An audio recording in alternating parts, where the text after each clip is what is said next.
Hi, my name is Dee Elias, and I'm assuming you're a Beatle fan. That's why you're checking in on this video. Did you ever have a secret desire to meet the Beatles back in the day? Or maybe you weren't even born yet and you loved the Beatles. Well, guess what? I got to meet the Beatles. I planned it, I schemed it, and I had a lot of luck. But my girlfriend and I, Paulette, and I made it up into the hotel, onto their floor and into their hotel room. So it's an amazing story of how we did that. It wasn't quite legal, but we did it.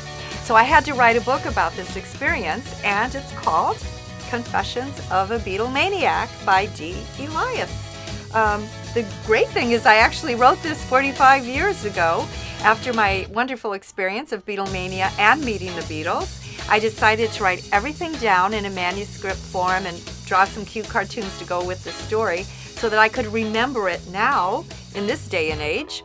And I met a really great guy named Michael Bowker. He's an editor, publisher, promoter, and he took a look at my manuscript. He said, I think we should put this into a book form, which we did, and it was just released a couple weeks ago on Amazon.com.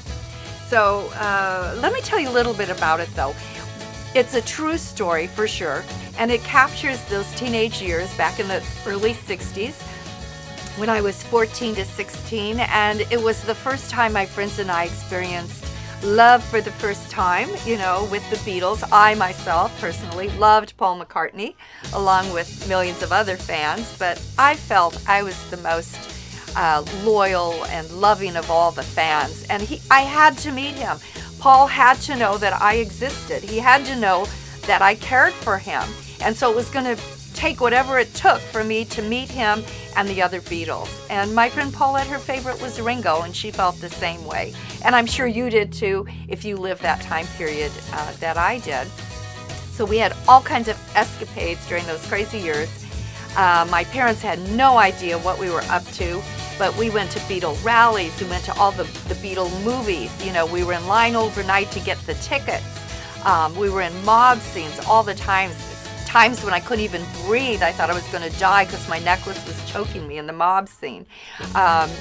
We entered contest after contest, met all kinds of other Beatle fans, almost got into riots with other fans trying to get front row seats at different events. It was a crazy, crazy time period full of emotion and drama and love and excitement and fantasy. And it's all in my book because it's true. It's what happened. And it's from a fan's point of view, from start to finish, from when I first heard those magical chords of I Want to Hold Your Hand to the day I actually shook Paul McCartney's hand and looked into his eyes and thought I was going to die right there. My life ended at that moment. So it's all in here, captures all of that. And I would love for you to read this and share it with other Beatle fans and parents or young kids or whomever that you think might relate to a young girl and her dreams and fantasies and love for a musician or whomever she might be in love with. There's some cartoons I drew as well in here, and hopefully they're kind of cute and funny. Here's one. I don't know if you can see it, but it's myself and my girlfriends at Public Hall in Cleveland, Ohio, practicing mobbing the stage. So when the Beatles came, we could run up and fight off the police and hop on stage. So we used to practice these kinds of things, we did things like that. So it's a fun story, and hopefully you would enjoy it. If you check on my website, which is www.confessionsofabeatlemaniac.com, you can buy a book from me and I'll send it to you and autograph it.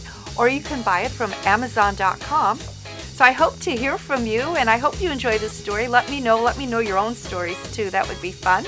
So here it is, Confessions of a Beatlemaniac, a true story of a fan who broke all the rules to meet the Beatles. Thank you. Bye.